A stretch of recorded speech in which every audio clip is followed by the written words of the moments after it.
The morning air in London carried the scent of fresh rain, mixing with the aroma of coffee from nearby cafes. Tourists bustled around Buckingham Palace, eager to capture the perfect photo, their laughter and chatter forming a constant hum. Amidst the chaos, one figure stood unshaken, Jonathan Ridley, a royal guardsman. His uniform, crisp red with golden buttons, gleamed under the pale sun. His black bearskin hat towered above the crowd, his expression frozen in an unbreakable stare. Jonathan wasn't here for amusement. He wasn't a statue for tourists to prod or mock. He was a soldier, a symbol of unwavering discipline and honor. And then, he arrived. A tourist, loud and brash, pushed his way to the front. He wore a tacky t-shirt with an offensive slogan, sunglasses perched atop his sunburned face, and ridiculous shorts covered in the British flag. In one hand, he held a half-empty beer bottle. In the other, his phone, already recording. "Oi, mate, give us a smile," he called out, his voice cutting through the morning calm like a blade. Jonathan didn't flinch. He never did. The tourist grinned.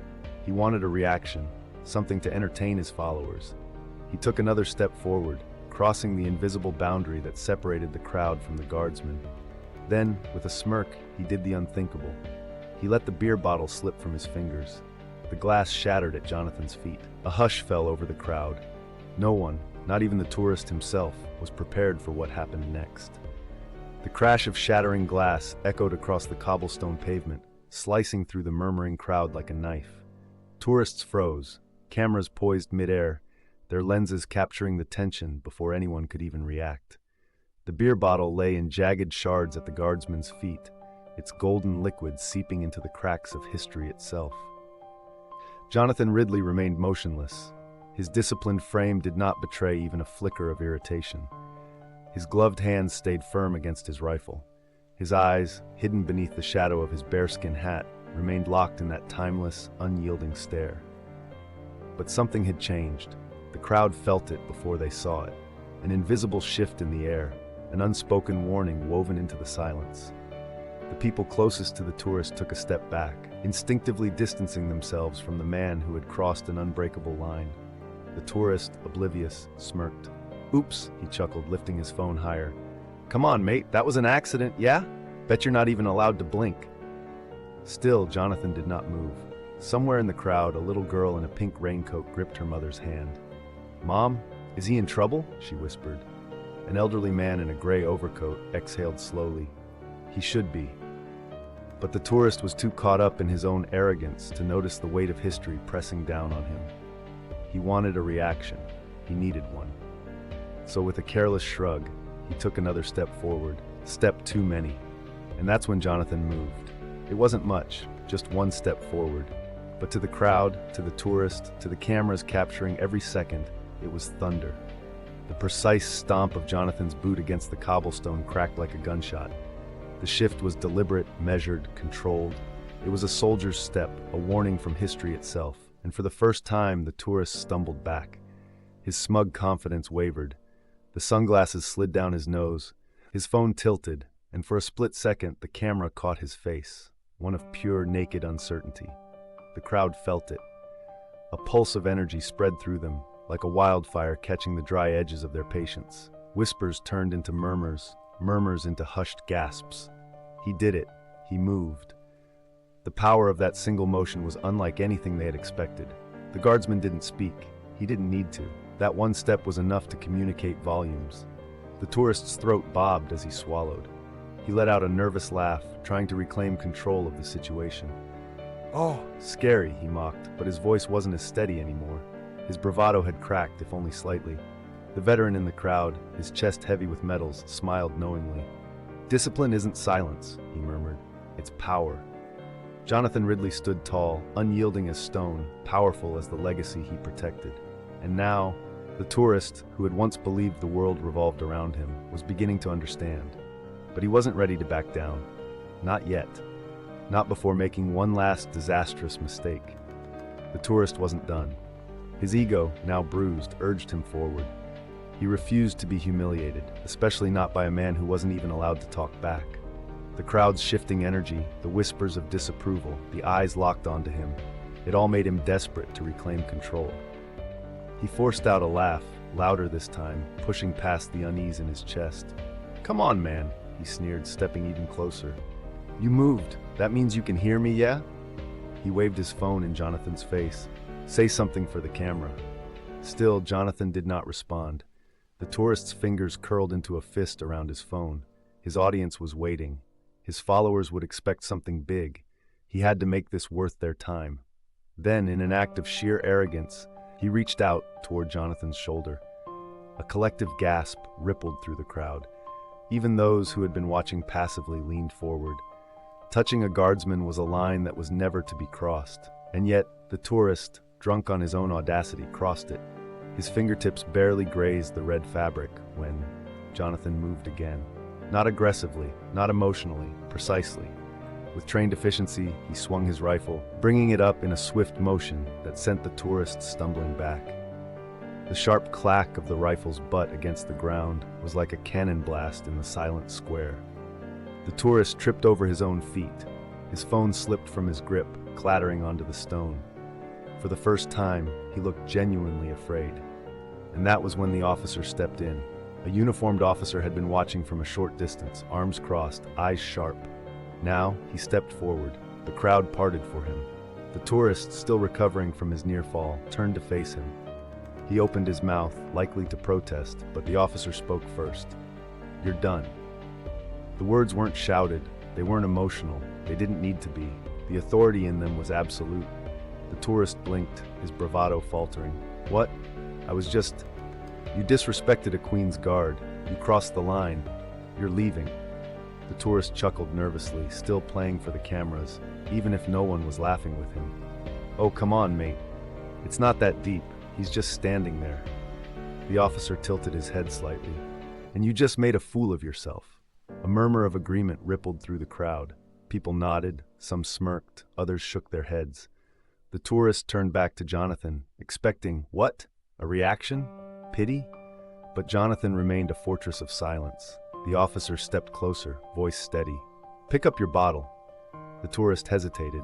Now, swallowing hard, he crouched down, his fingers trembling as he gathered the shards of glass. His hands shook, not from fear of the officer, but from the weight of hundreds of silent, judging eyes. The tourist, once confident, once so sure of his control over the moment, had lost, and the world was watching him. The crowd was still recording. What had started as a childish attempt at humiliation had become a public lesson in respect. The internet would see not a man mocking a guardsman, but a man humiliated by his own arrogance. And the veteran in the crowd knew it. He had served. He had worn a uniform, different from Jonathan's, but carrying the same weight of duty. He watched the tourist closely, his lined face unreadable. Then, as the tourist stood, holding the broken bottle, his face red with embarrassment, the veteran spoke. "Son," he said, voice calm but firm, "you stand before history. You stand before a symbol of something greater than yourself, and instead of respecting it, you chose to mock it." The tourist looked at him, his mouth opening, but no words came out. "Tell me," the veteran continued, his voice gentle yet unyielding, "how does it feel to be the joke instead?" The tourist had no answer. A single clap broke the silence, then another and another. Suddenly the entire crowd was applauding, but not for the tourist, for Jonathan, and for the lesson that had just unfolded before them. The tourist, red-faced and defeated, stood still, staring at the crowd's applause. His pride, once so firm, was now cracked, shattered like the bottle at Jonathan's feet. His body felt heavy, like he was carrying the weight of every disapproving stare. His shoulders hunched, and his head dropped in shame. The cameras that had once zoomed in on his antics now focused on him, but not in admiration. They were capturing the downfall of a man who thought he could control the moment, only to realize he was its victim. The veteran's words echoed in his mind. How does it feel to be the joke instead? He swallowed hard. This wasn't how he imagined his London adventure would end. He wasn't the center of attention anymore. He wasn't the one in control. The crowd's energy had shifted from laughter to disdain. His viral video wasn't going to be a comedic moment. It was a cautionary tale. "Pick up the pieces, mate," someone muttered from the crowd, breaking the silence. The tourist knelt slowly, his fingers shaking as he collected the glass shards from the cobblestone. Every move he made was watched. every action a reminder of his humiliation. As the tourist finished picking up the shards, a strange sense of justice filled the air. It wasn't the harsh kind of justice that left people angry. It was the kind that left them thinking, reflecting. They saw him for what he was, a man so blinded by his own arrogance that he couldn't recognize the power of respect. The veteran, still standing nearby, was joined by others, some with military backgrounds, others simply ordinary people who understood the value of honor. They exchanged knowing looks. This wasn't just about the Guardsman, it was about something much larger. A few minutes ago, the tourist had believed he had all the power. Now, he was a symbol of what happens when entitlement meets tradition, and the internet would remember. "That's how it should be," a voice echoed softly in the crowd. The veteran, standing tall, nodded toward Jonathan, a silent exchange, a mutual recognition of duty. In that moment, Jonathan didn't need to prove anything. The lesson had already been taught. As the tourist stood up, he glanced around, his eyes searching for some sign of reprieve. But there were no kind faces in the crowd, no one willing to forgive his arrogance. They all saw him for what he was, a man who had disrespected more than just a guard. The veteran's words still hung in the air. "You stand before history." And now the tourist realized the weight of those words.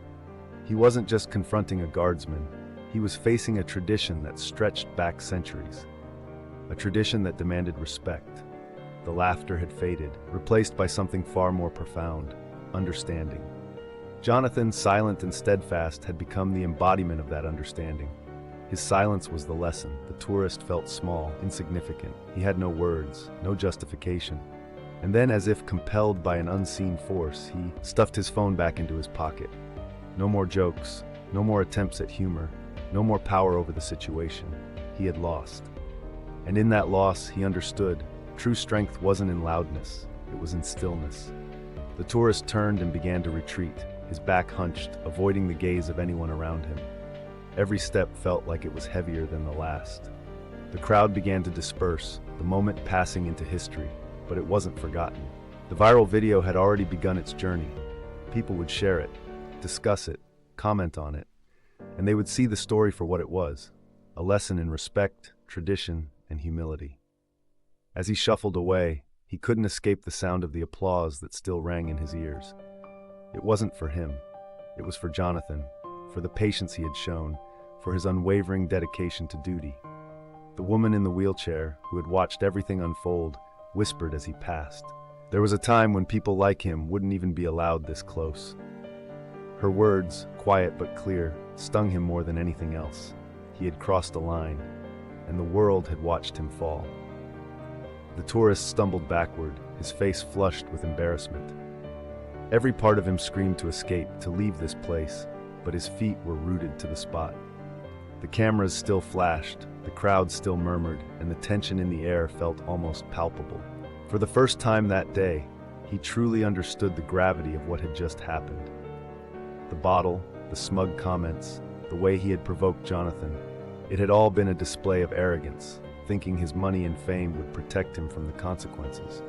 But there were no consequences for the guardsman. Jonathan stood as still and silent as ever, his posture unwavering. In that stillness, the tourist felt something shift within himself. What he had once perceived as a powerless position. This man, standing in complete silence, a part of the grand tradition of the British military, had actually been a symbol of strength. The kind of strength that came from duty, honor, and respect. And in that moment, the tourist realized he had been wrong. So wrong. It wasn't about winning the moment with a flashy reaction or viral content. It was about the quiet strength to stand firm when everyone around you expected something else. His hand trembled as he reached down to gather the broken glass shards, now an echo of his earlier behavior. Each piece felt like a reminder of his humiliation. His pride had been broken into pieces, much like the bottle, and for the first time, he didn't know how to put it back together. As the tourist clumsily bent to pick up the pieces of his shattered pride, the crowd's tone began to shift. There was no more laughter, no more derisive chuckles. The people around him, initially entertained by his antics, now watched with quiet disapproval. It was as though a collective realization had hit them. The tourist's actions were Not just disrespectful to Jonathan, but to everyone who valued tradition. A few moments passed in tense silence, and then, almost as if by some unspoken agreement, the crowd began to clap. At first, it was just a soft, hesitant applause, but it quickly grew louder. A recognition of the fact that the right thing had been done. That in a world where people often acted without thinking, where disrespect seemed to be growing more common by the day, there was still room for honor and respect. The applause was not for Jonathan alone. It was for the moment, the lesson, and the sense of justice that had been served. Some in the crowd clapped to affirm what they had witnessed. A man had been humbled, but more importantly, the tradition had stood its ground. Others joined in because they realized that sometimes the best way to deal with disrespect was to stand still, unwavering, until the noise died down. The tourist, caught in this wave of unanticipated reaction, felt every clap like a blow to his already fragile ego. His attempt to create a viral spectacle had backfired spectacularly. The people weren't laughing at the Guardsman anymore. They were celebrating the strength of his silence. The applause echoed in the square, but for the tourist it felt like an eternity. The echoes of the crowd's approval were a constant reminder of his mistake. He had believed his actions were justified by his status, but now he felt as small as an insect in a vast, indifferent world. His attempt at humor had failed. His expectation of a grand reaction had crumbled. Nothing had gone according to plan. His eyes darted around the crowd. No one was looking at him with sympathy. Instead, their expressions were a mix of disappointment and pity. He had crossed the line, and the consequences were clear. He had lost their respect. It was then that the realization hit him like a punch to the gut. Jonathan's silence, his quiet dignity, was more powerful than any viral reaction or applause he could have hoped for. The crowd was no longer interested in him. The cameras that had once zoomed in on his antics now held steady on Jonathan, capturing his strength, his poise, and the respect that defined him. The tourist wanted to turn and run, to disappear into the crowd, but his legs wouldn't move. He was trapped in this moment. The reality of his failure was too profound to escape. As the tourist finally stood up from the cobblestones, clutching the last of the broken shards, he realized he had no way of fixing what he had done. The people around him weren't laughing anymore. The video footage already recorded his downfall. In that moment, he understood what had truly been lost, not just his pride, but his sense of entitlement. His sense of superiority had been shattered just as easily as the bottle he'd dropped. A voice broke through his thoughts. "You'll never learn until you've been humbled, will you?" A passerby muttered under their breath, their words cutting deep. The tourist didn't respond. He had no response. He had no defense, no excuse. His behavior had been disrespectful. His actions had been thoughtless. And now, he was the one being taught a lesson. It was a lesson that would stick with him for years to come, whether he liked it or not. As he turned to leave, he couldn't help but think back to the moment he had so carelessly approached Jonathan. The utter lack of respect he had shown. The guardsman's stillness had been a mirror, reflecting all of his arrogance and foolishness back at him. Jonathan Ridley stood motionless, his face a mask of stoicism. He didn't move, didn't flinch. His job was simple. He was a symbol of the tradition and honor that had defined Britain for centuries. And in this moment, he was more than just a man in a red uniform. He was the embodiment of strength. The tourist had been right about one thing. Jonathan hadn't reacted. He hadn't needed to. His silence had said everything. The respect that had been earned by centuries of service was more powerful than any outburst, any angry shout. It was something that came from within, something not easily understood by those who thought they could challenge it. In the face of the tourist's mockery, Jonathan had stood firm, and in doing so, he had become a living lesson. A lesson about dignity, humility, and respect. The crowd, watching in silent awe, understood now. This wasn't just about a tourist who had crossed a line. This was about the unspoken power of honor, a power that, once lost, was nearly impossible to regain. As Jonathan resumed his post, the crowd slowly began to disperse. Their conversations, once filled with excitement over the tourist's antics, now shifted to discussions of respect and tradition. Somehow, without saying a word, Jonathan had shown them all what it truly meant to stand tall. As the crowd continued to thin, A sudden hush fell over the remaining onlookers. They were still processing what they had just witnessed. It wasn't the drama they had expected. It wasn't the viral moment they had hoped for. But in its place had been something much more profound. A reminder that respect had a weight all its own. Jonathan remained standing, his posture as perfect as when the ordeal had started. He had not wavered when the tourist had tried to provoke him. He had not responded to the taunts or the bottle, choosing instead to remain the immovable force of tradition that he was. And in doing so, he had taught the crowd the most powerful lesson of all. Sometimes silence speaks louder than words. The tourist, meanwhile, was a shadow in the crowd now. His swagger had disappeared, replaced by the deflated posture of someone who knew he had lost. Not just a moment, but something deeper. He wasn't just a tourist anymore. He was a lesson. A cautionary tale to anyone who thought that their money or status could ever make them superior to the principles of honor. His grip on the broken bottle shards was now gone, replaced by the weight of self-awareness that hung on his shoulders like an anchor. And though he tried to walk away, there was no escaping the truth that had been hammered into him that day. The tourist's departure was met with more than just quiet.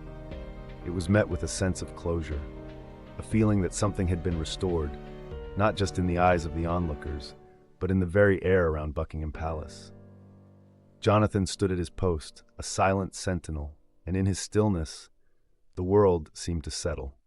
The clamor of the crowd had diminished, and now all that remained was the soft murmur of whispers and the occasional camera click. The veterans who had witnessed the scene nodded quietly to one another.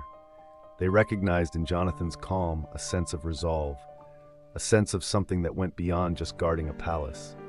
It was about guarding a way of life, a tradition that had been passed down through generations. A tradition that was worth protecting. The elderly woman in the wheelchair, who had shaken her head in disappointment earlier, now allowed herself a small, satisfied smile. She had lived through times when respect for the military was unquestioned, and while she knew those days were fading, moments like today reminded her that some things would never change. Later that evening, the tourist sat in his hotel room, staring at his phone. His social media feed was flooded with videos of the incident. The initial rush of excitement had faded, replaced by a growing sense of shame. The comments were merciless.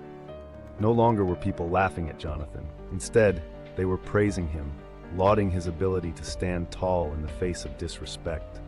They were talking about the tradition he represented, the honor he embodied, and how his silence had been the perfect response. As the tourist scrolled through the endless messages, he could feel the sting of every word. "This is what happens when you cross the line," one comment said. Another read, "Respect is earned, not bought." He had been foolish to think he could get away with it. His arrogance had led him to believe that his money and his status made him untouchable.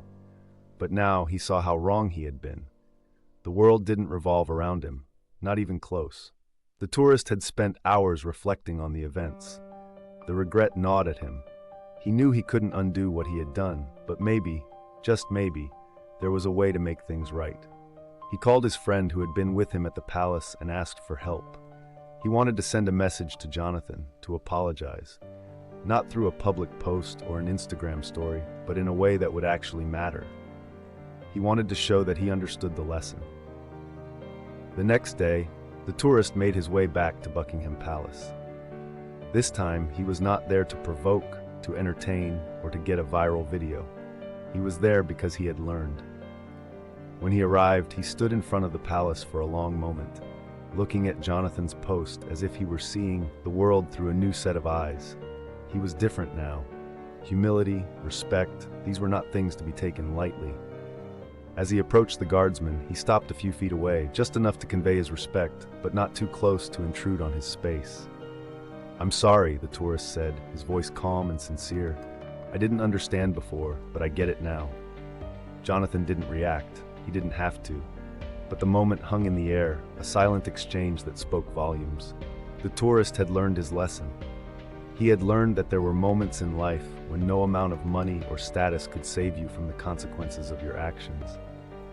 He had learned that true strength came from integrity and honor, not from an ability to mock or diminish others. As he turned and left the square, he did so with his head held high.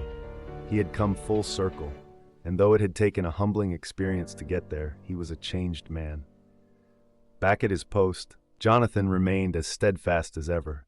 His gaze never wavered, his posture never faltered.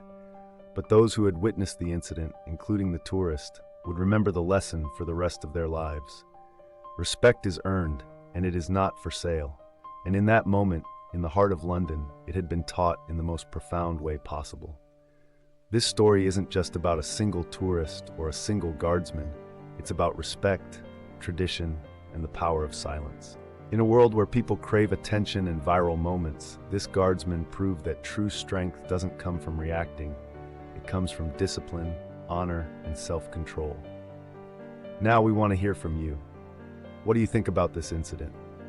Do you believe the tourist truly learned his lesson? Have you ever witnessed a moment where respect was tested, but ultimately won? Drop your thoughts in the comments below. And if this story inspired you, share this video with your friends to remind everyone that some things, like honor, are timeless. And don't forget to like, subscribe, and hit that notification bell so you never miss more powerful stories like this.